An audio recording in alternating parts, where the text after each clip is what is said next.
Здравейте от CarsFix Theft Auto. Преди да ви покажа къде се намира OBD порта за съответния автомобил, за съответния марка и модел автомобил, ще поговорим малко за него.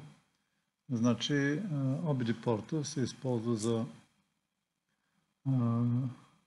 това е диагностичен конектор, който се намира на вашия автомобил и чрез него се осъществява връзката с компютъра на автомобила.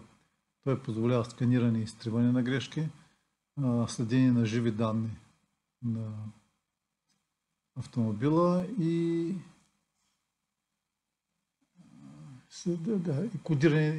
кодиране и модулация на модули и други неща. Значи OBD порта, това е след 1996 година, той е въведен за американски автомобили. В Европа е след 2001-2003 година.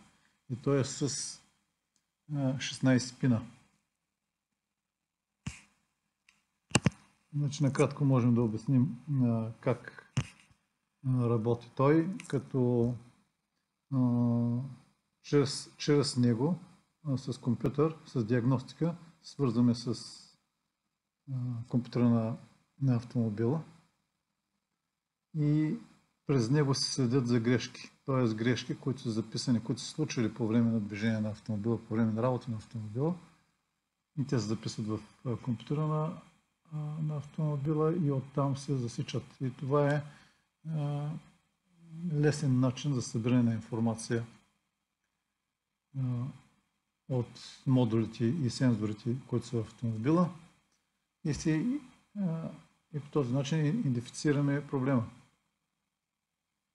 Т.е. търсят се отклонения от нормалната работа и се генерират кодове за грешка. Какво може да се прави с него? Значи прави се диагностика. Чрез него се прави диагностика на автомобила.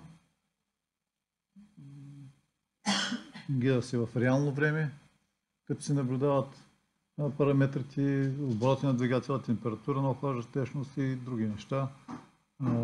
Доста други неща вече при съвременните автомобили. Трият си грешки, може да се тунинговава колата според изискванията и според това, което позволява.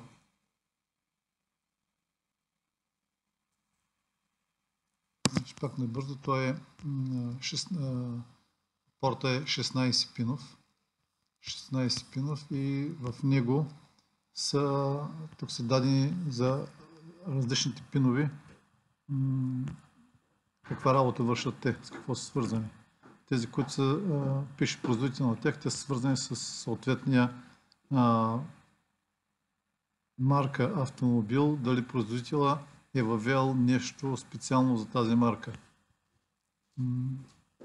Това са данните, тези данни, те са въведени от американски протоколи, още при създаването, също за разчитане на грешки, за които ще говорим по-късно.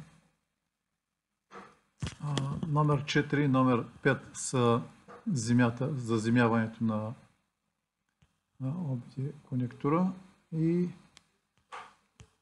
номер 16 е свързан с захранването с акумулатора, положителното, плюса, 4 и 5 са минуса.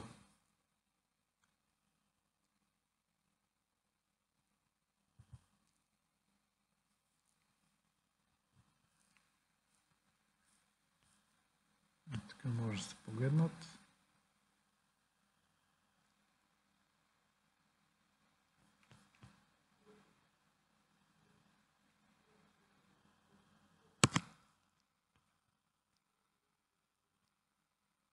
Всъщност това е в общи линии, който ще говорим сега за него.